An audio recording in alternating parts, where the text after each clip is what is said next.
Ramadan jamaah rahimahullah sakumaha cakap deui urang membahas tentang fikih zakat dan lebih kaitan pemahaman tentang zakat. Parantos diuniakeun bahwa salah satu tren dalam bidang zakat adalah adanya perubahan. Muzaki atau yang berzakat itu yang awalnya menyerahkan zakatnya kepada mustahik atau yang berhak menerima zakat, kemudian dipandang perlu dengan berbagai alasan disampaikan kepada amilin untuk kemudian diatur sedemikian rupa, termasuk untuk menyampaikannya kepada mustahik. Itu. Jamaah rahimahullah, ini terkait dengan dalil yang seperti disampaikan kemarin, innamas shadaqatu lil fuqara'i wal masakin wal 'amilin 'alaiha. Terkait dengan alasan bahwa zakat itu dititipkan atau diserahkan kepada amil atau amilin. Terus terkait dengan tradisi atau contoh yang diberikan oleh Rasulullah SAW, memang Rasul juga mencontohkan sejak beliau mewajibkan zakat itu dengan bentuk amil atau amilin kalau banyak. Amil teh artinya gawean ngelola. Abu Hurairah menuju zaman Rasulullah SAW mengangkat Bilal bin Rabah yang tawis. Terus dilanjutkan tradisinya oleh Khalifah Abu Bakar As-Siddiq mengangkat Anas bin Malik, sareng Mu'adz bin Jabal di Bahrain Syariah. Jadi memang sejak Rasulullah para sahabat terus mencontohkan gitu.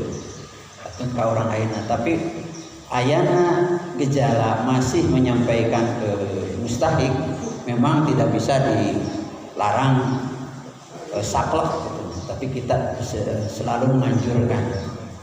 Sebab ada beberapa alasan yang dipandang oleh mereka yang menyampaikan langsung kepada mustahik, terutama kalau dalam keadaan darurat. Misalkan yang pertama itu untuk adanya kedekatan emosional, jadi antara mujaki dengan mustahik, ya kedekatan emosional, ya seperti misalkan antara bos dan anak buah gitu ya, atau nabi antara keluarga.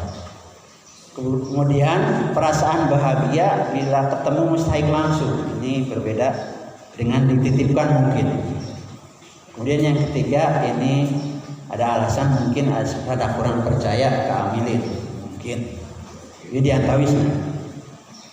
Tapi upami ningali beberapa saran yang disampaikan oleh para ulama untuk menyampaikan zakat, baik zakatul fitrah maupun zakatul mal, itu ke amilin diantawisnya kautamiana nu hiji sesuai dengan petunjuk Al-Qur'an dan Sunnah. Tadi Al-Qur'annya amilin alaiha, terus sunnahnya Rasul. Mengoptimalkan kedisiplinan pembayaran zakat. Jadi supados optimal kedisiplinan untuk kumaha wae atau nabi kasawe itu gitu. Yang ketiga, menjaga perasaan mustahik terhadap mujaki. Jadi ada gejala psikologis kalau seorang mustahik menerima zakat dari mujaki langsung. Jadi seolah-olah antara orang kaya dan orang miskin dalam hal itu terjadi. Itu untuk menjaga perasaan. Lalu jika terjadi gitu. Kemudian yang keempat, efisiensi dan efektivitas sasaran daya gunaan. Jadi apabila dikelola sedemikian rupa melalui amilin, maka tentu saja sasaran daya gunaan menjadi lebih banyak, tidak satu saja, fakir saja atau miskin saja. Kemudian yang kelima, sebagai syiar Islam dalam pengelolaan potensi ekonomi umat. Yang keenam, menghasilkan data mujaki dan mustahik yang akurat. Tentu saja amilin sebelum menerima zakat fitrah seperti di Al-Jalil misalkan, itu kan kita punya data, itu perlu datanya. Kemudian data mustahik nasawai, data sabilillah sawah, data Ibnu Sabil sawah itu dicatat dari awal, tercatat, dan karenanya maka perlu kerjasama dengan pemerintah setempat dalam hal ini RT atau RW. Jadi diantawis amilin itu terdiri dari pemerintah setempat dan para tokoh agama. Kemudian yang berikutnya zakat yang ditunjuk berpotensi menjadi zakat produktif. Tentu saja apabila sudah banyak maka ini akan lebih produktif dibanding dengan dikasihkan habis. Kemudian menjamin kepastian pendisiplinan membayar zakat. Eta diantawisna hal-hal terkait dengan kenapa atau nabi keutamian membayar zakat diambil. Diingat bahwa diserahkan kepada amil itu bukan berarti ambil sakadaek mana yang ngatur ente. Ada aturannya kalau di Kabupaten Sukabumi itu diatur sedemikian rupa oleh Mujahadah Zakat, Fatwa MUI dan BAJ itu di tingkat UPZ. Kalau di tingkat masjid atau RT itu namanya UPZ, unit pengumpul zakat, itu maksimal diberdaya gunakannya 81,5%. 81,5% itu untuk apa? Untuk 8 asnaf kalau ada yang diatur yang milih. Sedangkan sisanya alias 18,5% itu disampaikan untuk hak amilin dan sabilillah di tingkat desa atau koordinator PJ tingkat desa atau kelurahan. Kemudian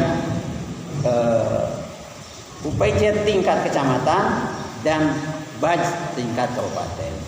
BAJ tingkat kabupaten mah cuma amilin saja dan sabilillah. Jadi itu ayat fakir miskin kan sudah selesai di bawah. Jadi tentu saja pengelolaan terbanyak ada di UPJ.